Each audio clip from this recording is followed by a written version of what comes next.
Muito boa noite a todos. É com imensa alegria no coração, com muita satisfação, que venho novamente à presença de todos os nossos amigos, irmãos, companheiros, para darmos continuidade ao estudo do nosso Evangelho.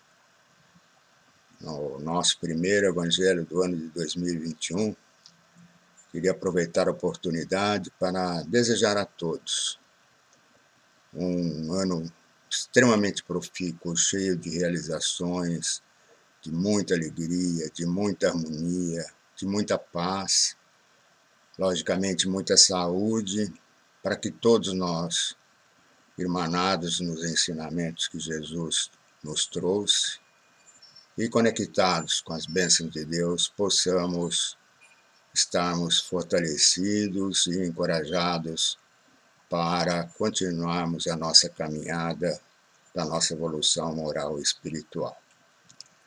Hoje estaremos dando continuidade ao estudo do nosso livro Caminho, Verdade e Vida, e como sabem é uma psicografia de Francisco Cândido Xavier, editado pelo seu amigo e grande mentor, Emmanuel.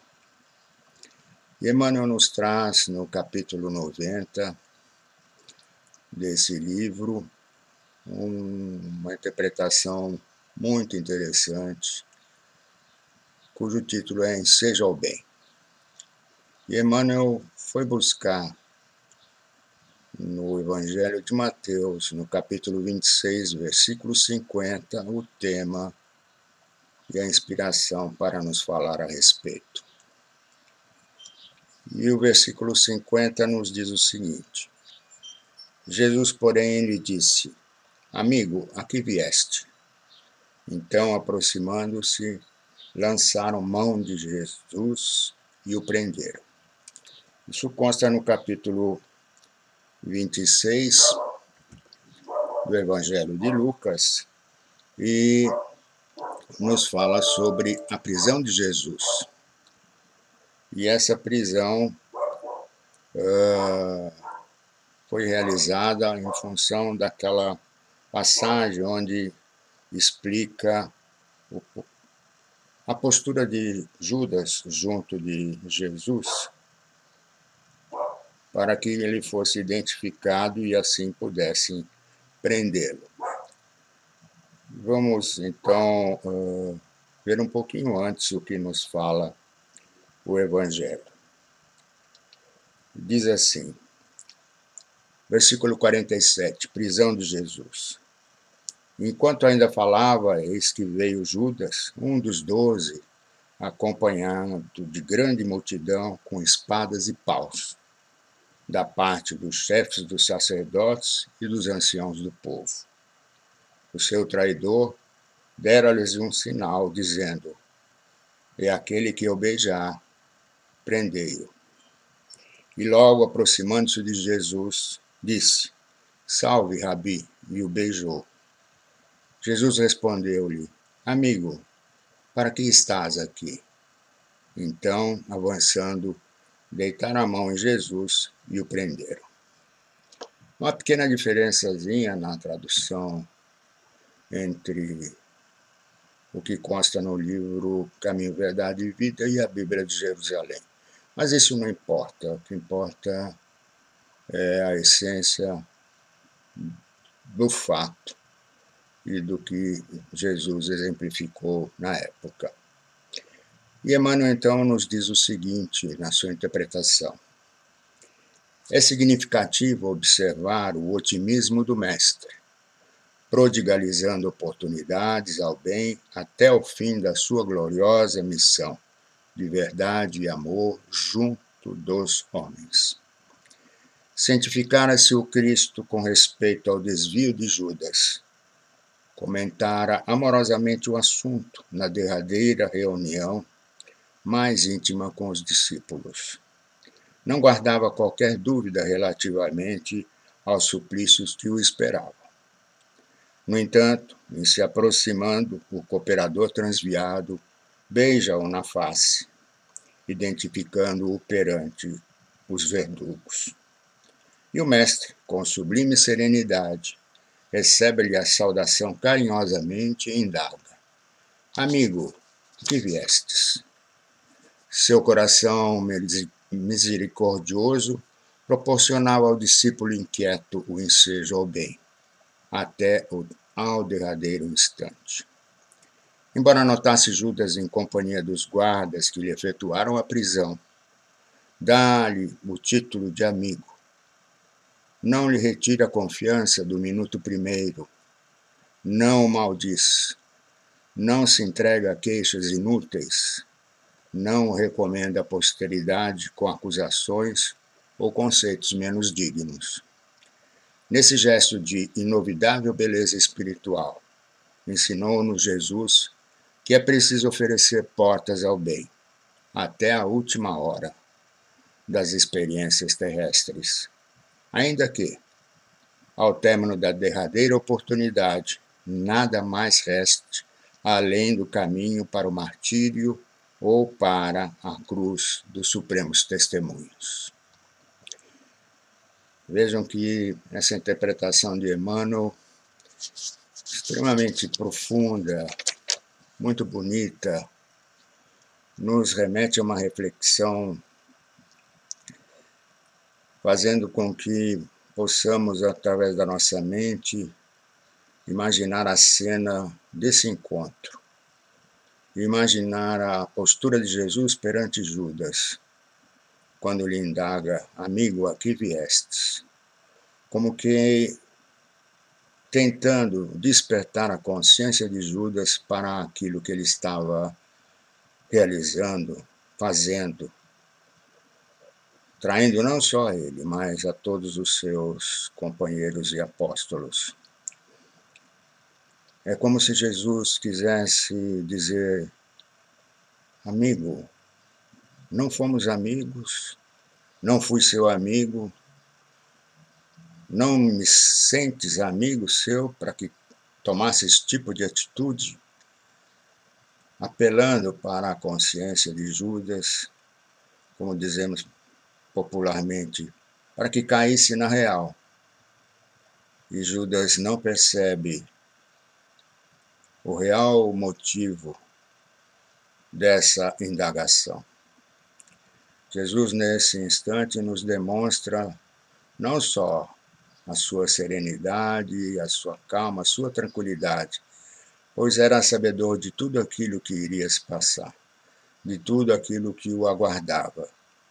E mesmo assim ainda apela para o coração de Judas, para verificar se ele poderia, no último instante, ter a consciência e desistir de tudo aquilo. Mas, com relação a essa demonstração de afeto, de amor, de carinho, de amizade de Jesus para com Judas, nós vamos também encontrar numa página muito bonita e extremamente esclarecedora da magnanimidade de Jesus, não só para com Judas, mas para com todos nós, com todos os seus apóstolos, seus discípulos, amigos, e para conosco nos dias de hoje. Assim é que tem uma página no livro Estante da Vida, no capítulo 34, numa psicografia muito bonita de Francisco Cândido Xavier, através do espírito Humberto de Campos, denominado posteriormente Irmão X, onde Humberto de Campos nos relata a segunda postura de Jesus com relação a Judas, nos dando demonstração dessa enorme e inimaginável bondade e amor de Jesus para com todos nós. Me permitam lê-la. O anjo solitário. Enquanto o mestre agonizava na cruz, rasgou-se o céu em Jerusalém, e entidades angélicas, em grupos extensos, desceram sobre o Calvário doloroso. Na poeira escura do chão, a maldade e a ignorância expeliam trevas demasiadamente compactas para que alguém pudesse divisar as manifestações sublimes. Fios de claridade indefinível passaram a ligar o madeiro ao firmamento, embora a tempestade se anunciasse à distância. O Cristo, de alma sedenta e opressa, contemplava a celeste paisagem, aureolado pela glória que lhe bafejava a fonte de herói, e os emissários do paraíso chegavam, em bandos, a entoarem cânticos de amor e reconhecimento que os tímpanos humanos jamais poderiam perceber. Os anjos da ternura rodearam-lhe o peito ferido, como a lhe insuflar energias novas.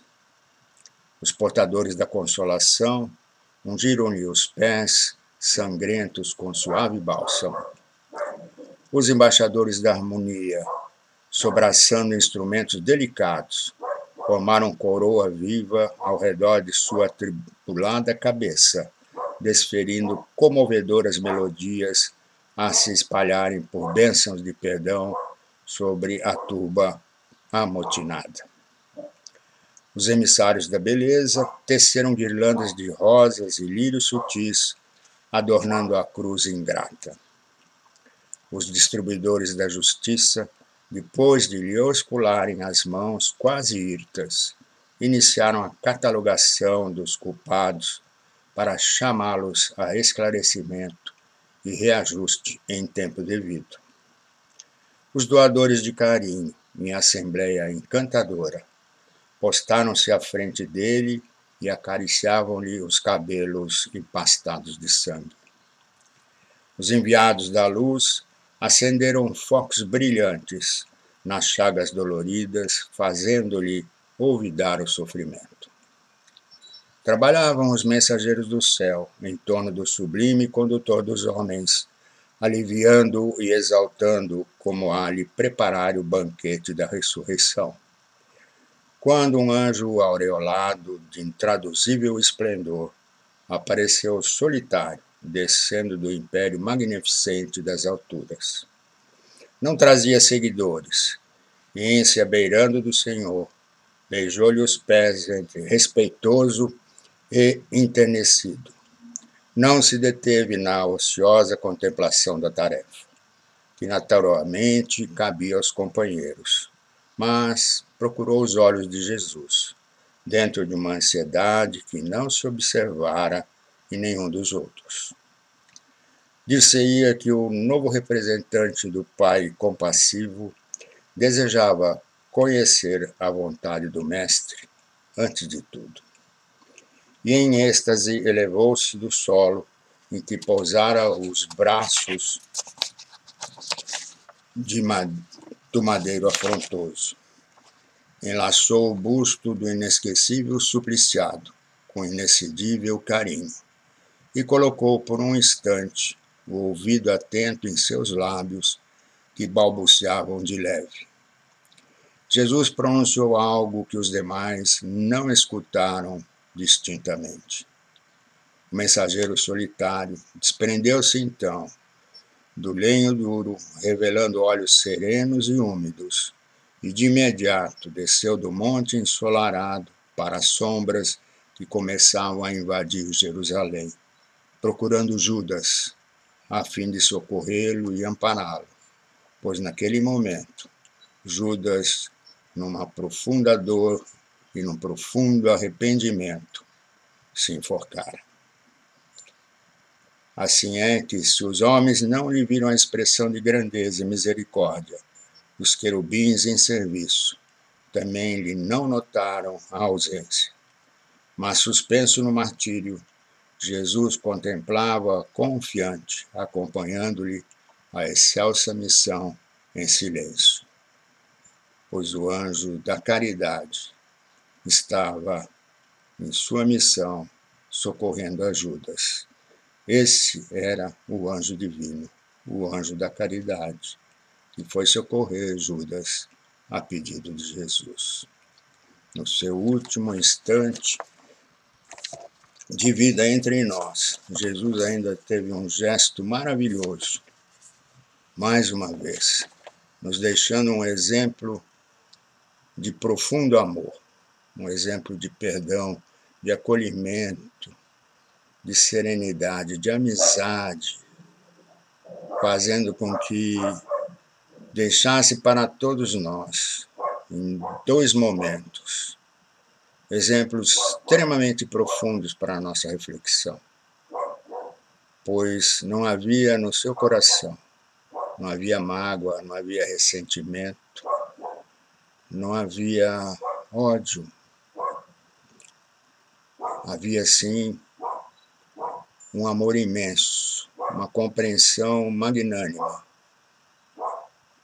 Havia em Jesus e há como nosso guia e modelo a exemplificação das várias matizes do amor.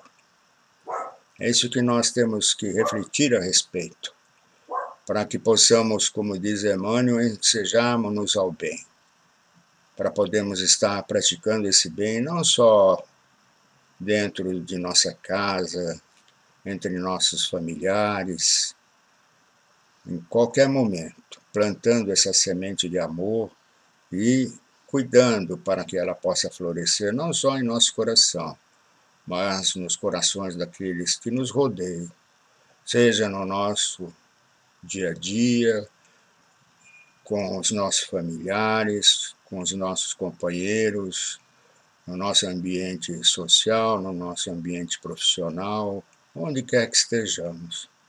Que possamos estar sempre motivados para ensejarmos o bem.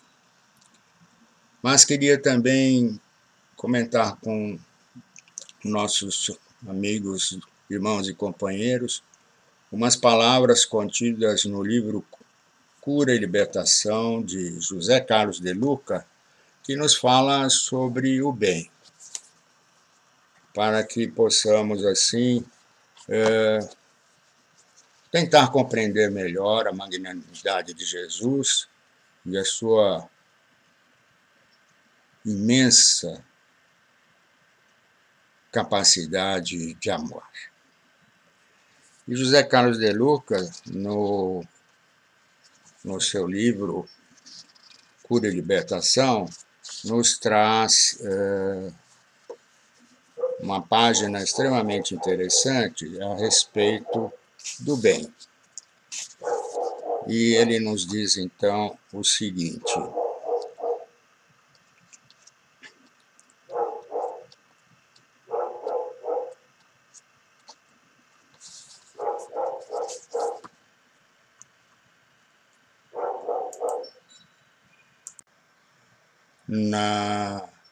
no capítulo Atraindo Bênçãos, José Carlos de Luca nos diz o seguinte a respeito do bem.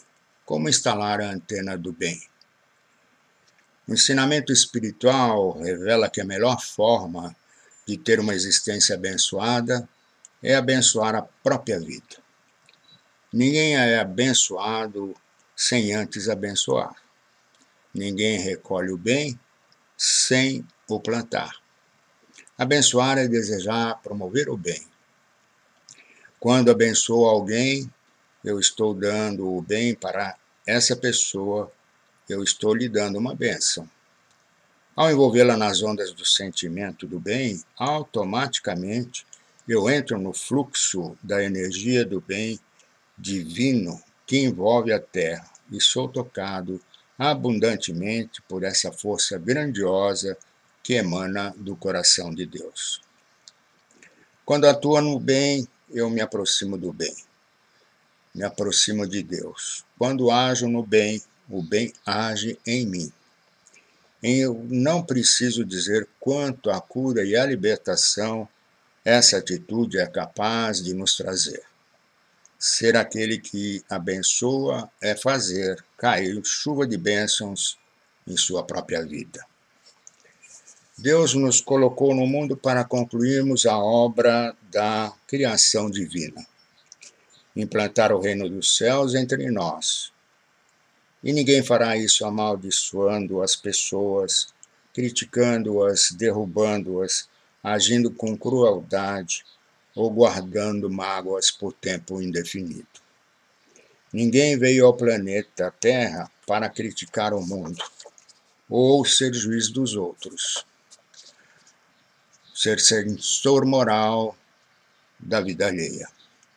Se o próprio Jesus se apresentou como sendo nosso amigo, dizendo que veio para salvar o mundo e não julgá-lo, perdoou a mulher apanhada em adultério, compreendeu a fragilidade de Pedro, sabendo que ele o negaria por 3 vezes. Aceitou o beijo traidor de Judas e morreu crucificado entre 2 ladrões, orando a Deus para que perdoasse toda a nossa maldade. Com que direito nós nos colocamos na vida para criticar, ferir ou amaldiçoar quem quer que seja? Deus não precisa de críticos do mundo e das pessoas que ele concebeu. Como autor da vida, ele sabe o que criou e sabe que tudo o que fez é bom. Deus quer cooperadores para a sua obra de amor, quer colaboradores e não destruidores, revoltados que apenas identificam feridas e não se dão ao trabalho de cicatrizá-las. Cicatrizá-las com o bem. Quando nos tornamos críticos do mundo, assumindo uma posição de revolta, de indiferença ou agressividade contra o próximo, criamos e lançamos no mundo uma energia negativa desagregadora. Energia essa que os mecanismos divinos de preservação e manutenção da vida se encarregarão de nos devolver através da lei do retorno. Assim é que é claro que poderemos pedir uma bênção a terceiro. Antigamente era muito comum os filhos pedirem bênção aos pais. Hoje ainda muitos católicos suplicam as bênçãos do sacerdote. De certa forma, em todas as religiões, pedindo-se expressamente ou não a bênção. O que se almeja, em última análise, é receber um amparo espiritual, uma graça, uma luz, uma proteção para a nossa vida, sem a qual, muitas vezes, a caminhada se torna quase impossível. Assim é que, se colocarmos em prática, podemos dizer que Jesus quer dizer que o bem que eu desejo colher da vida depende do bem que eu plantar na vida do meu semelhante. O sofrimento na terra se explica pelo fato de que a grande maioria de nós deseja ser terra e não semeador. Deseja florir e não plantar. Deseja receber sem dar.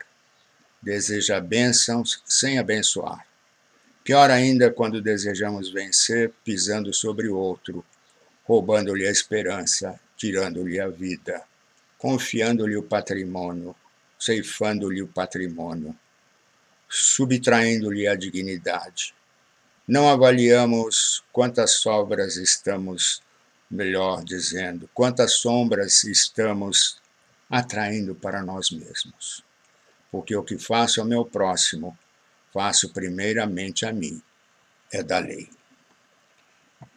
Assim é que acredito que nosso primeiro ponto de partida, como diz mais à frente José Carlos de Luca, para a cura e libertação, é pensar que muitas outras pessoas, como eu, também estão precisando de algum tipo de ajuda e que Deus, para socorrer a todos, precisa contar conosco. E nos dizia Francisco Cândido Xavier: sei que a obra é de Jesus, que o serviço é do alto, mas não ignoramos que os mensageiros divinos precisam de mãos humanas. Então, com essas palavras de José Carlos de Luca, com a interpretação de Emmanuel e com o que nos trouxe Humberto de Campos sobre as atitudes de Jesus o exemplo de Jesus, nos convidando a todos que possamos ensejar ao bem. E assim, ao encerrarmos mais esse rápido estudo do Evangelho, que possamos todos, nesse ano de 2021, nos prontificarmos e nos decidirmos a ensejar o bem. Ensejar o bem por onde estivermos, com quem estivermos e na hora que pudermos, para que assim possamos nos sentir felizes, realizados e extremamente irmanados com os ensinamentos de Jesus e conectados com Deus. A todos um grande abraço e o nosso desejo que a luz divina de nosso Pai e as bênçãos de Jesus possam abraçar os nossos corações hoje e sempre. Até uma próxima oportunidade, se Deus assim nos permitir. Muito obrigado.